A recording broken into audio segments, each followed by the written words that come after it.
guys, ayan, so magandang hapon po sa inyong lahat.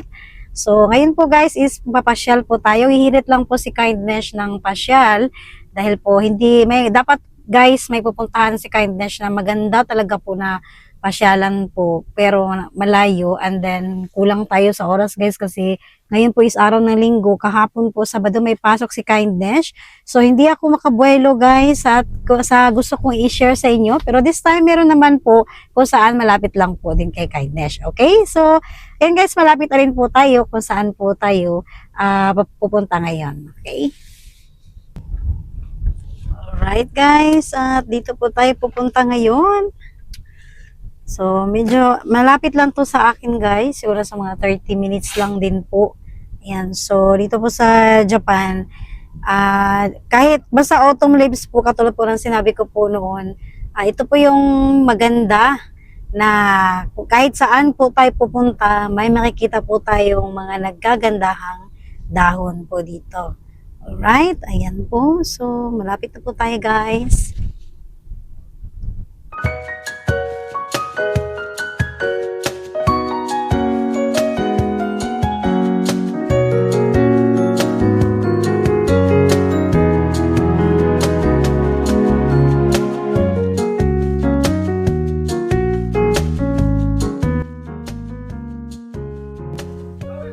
Alright guys, at nandito na po si Kindness. So nasa parking area na po ako ngayon guys. So ang papasyalan ko po is castle po dito. Ayan, so napakagandang castle po.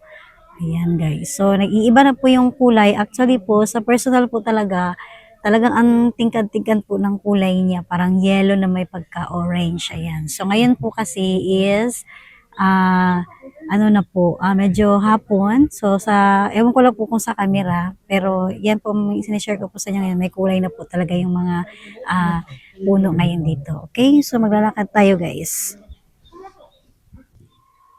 Alright guys, at nandito na po tayo mismo sa entrada po ng castle po na ito, at pasukin natin to ngayon guys. Ayan po.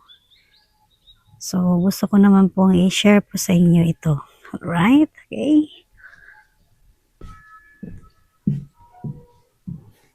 Ang galing, no? And guys, ito sa Japan, may makikita po talaga tayong halos mga ganito po sa mga bawat castle. Ayan. Okay. Nasa loob na po tayo ngayon, guys. Ayan. Wow. Sarap sa feeling, no? Galing naman. Dito guys, pwede po tayo dito na yung ano po yung mga hiling natin. Ayan. So, ito talaga yung parang Japanese culture po nila. Ayan. So, hindi nawawala po yung mga castle dito at kung saan po tayo pwedeng maghiling or parang magdasal po. Ayan. So, dito muna tayo guys. Galing. Ito talaga yung tatak ng ng mga Japanese po, yung napakagandang mga umbrella nila. Yan. Tapos ito naman. Wow.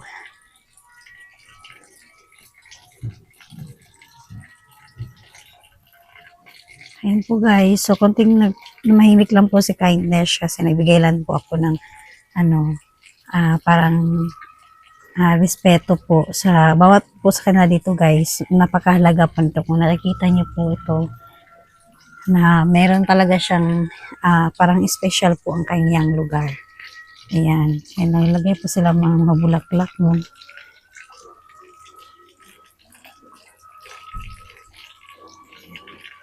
Ang galing naman.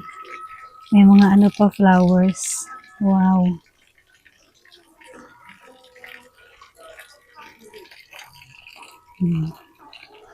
Tapos yung mga umbrella sa taas guys, ang ganda ng kulay. Yan po.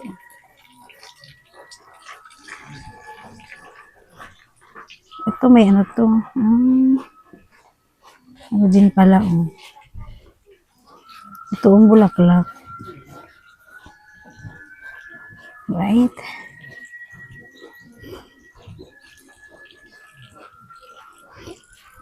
So, ito po yung ano niya guys, oh. Ay, mga puting bato na nilagay, oh. Ayan. So, pwede nating basahin guys yung kamay natin. Okay. Okay.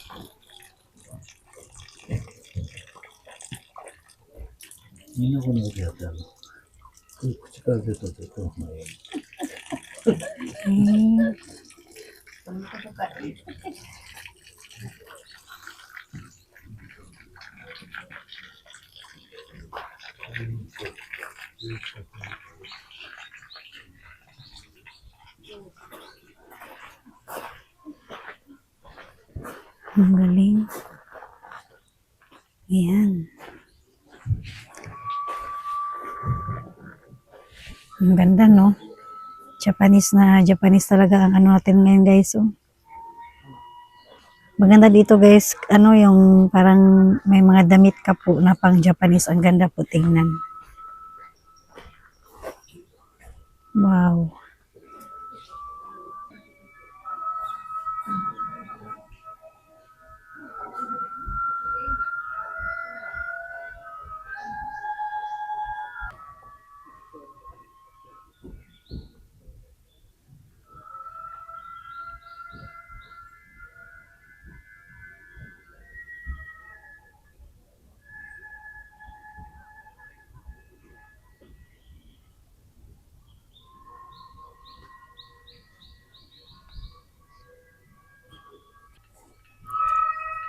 Ayan, guys, ang ganda tingnan, no? Ayan.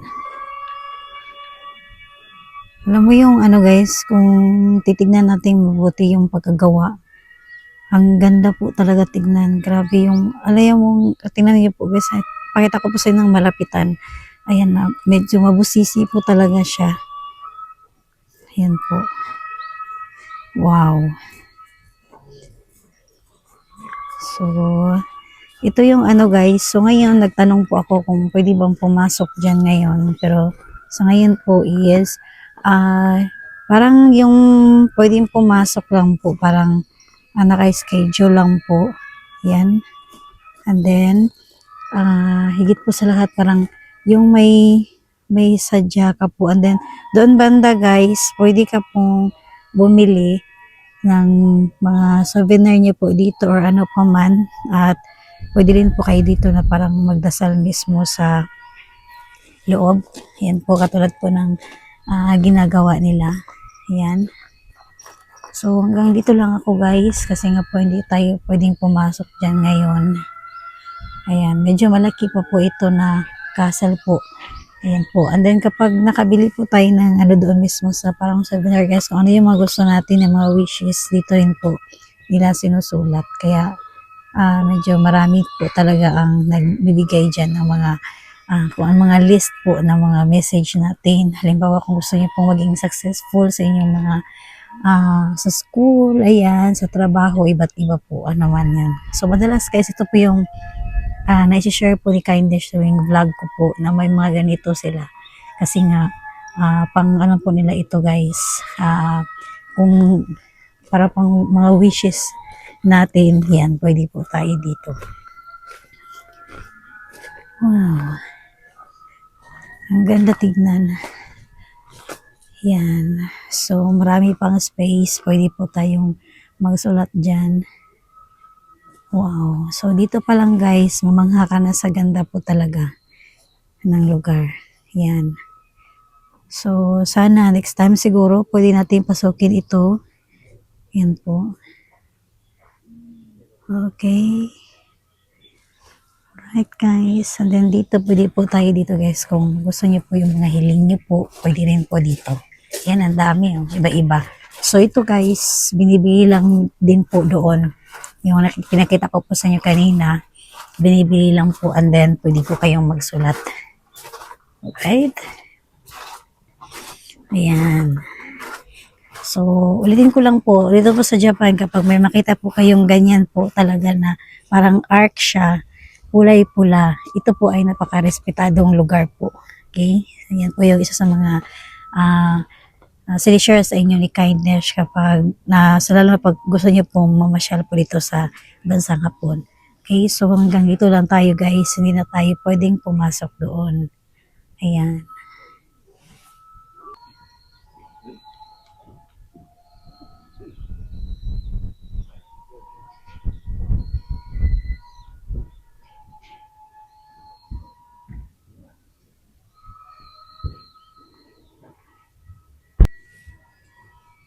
So, marami silang ano dito guys, mga parking area. Pwede po mag-park dito guys, pati doon po sa labas.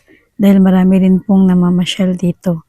Ayan, so napakagandang lugar nito guys at masabi ko pong napakatahimik po talaga na place. Ayan, kasi ito po ay napakarespetadong lugar po dito sa Japan.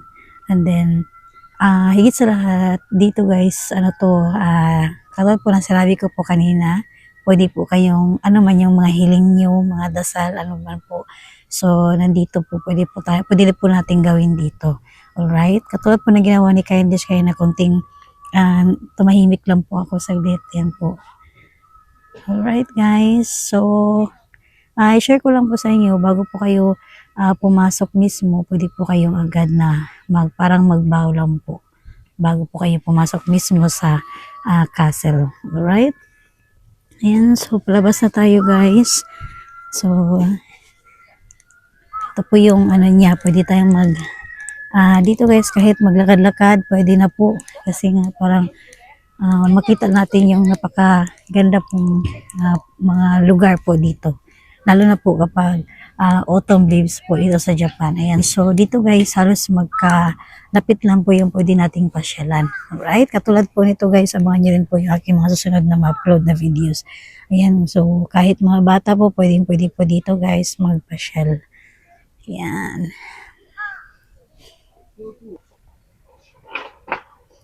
So, kung napansin niyo po guys, katulad po nito, ito po yung punong kahoy na to, pero nilagyan pa rin nila ng bubong. So, kahit naputol na siya, pero ito yung nagsisilbing bakas po ng noong unang panahon dito. Ayan, so hanggang ngayon guys, kung nakita niyo po, para hindi talaga siya tuluyan na mamatay, nandyan pa rin po, nilagyan pa rin nila ng bubong. Ayan, tapos, ito po yung isang i-share ko po sa inyo, yung bato. Ayan, so ito po ay sa katagalan ng panahon, kaya hanggang ngayon parang sinasamba din po talaga nila. Ayan po. So ito po yung isa sa mga sinishare ngayon ni Kindness kapag mamasyal po kayo dito guys sa bansang Hapon. Katulad po kapag may mga castle, ulitin ko lang po, ito po ay napakarespetadong lugar. Alright guys, at yun lang po ang mga na-share ngayon ni Kindness sa loob po ng castle. Ayan, so dahil nga po nagtanong po ako mismo guys kung pwede bang pumasok dahil gusto ko nga po sanang i-share sa inyo. Pero may parang, kasi may nakalagay po kasi guys, parang may event po sila and then parang kumbaga naka-appointment, parang yung may mga sadya talaga daw doon na allowed ngayon na pumasok. Pero pwede naman po talaga pumasok doon. Pero timing lang talaga nagpunta si Kindness ngayon na may mga ano sila sa loob mismo. Okay? So, yun lang po guys ang pinakita ko po sa inyo kapag pumunta po kayo sa Japan. Sa mga castle po guys is, ito po ay napakarespetadong lugar. Ayan, ulitin ko lang po. Kanapansin nyo po yung mga puno.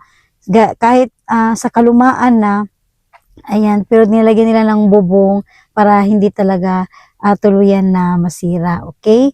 So, sana guys, at nagbigay rin po ako ng kaalaman sa mga gusto lang po na magpasyal po dito sa bansang Hapon, na kapag pumunta po kayo dito, mamasyal, at nakita nyo po yung pinakita ko po sa inyo kaya yung pulang arc niya, ayan, so napakarespetado po yun guys, at pwede rin po kayong pwede nyo pong bilhin, yung pinakita ko po sa inyo na yung parang pwede tayong magsulat ng mga gustong mangyari sa ating career, para mga wishes natin, ayan, lahat-lahat po, pwede po doon. Gusto nating magkaanak, ayan, at iba pa, right? So, yan po guys, at pauwi na po si Kindness. Medyo malamig na po talaga sa Japan, kaya isa rin po na medyo hirap ako ngayon sa pag-vlog kasi nga mahangin, ayan, at saka actually gumamit na rin tayo ng microphone para nga, kasi mahangin po talaga siya guys, at doble-doble po yung jacket ngayon ni Kindness na ginamit kapag lalabas po tayo.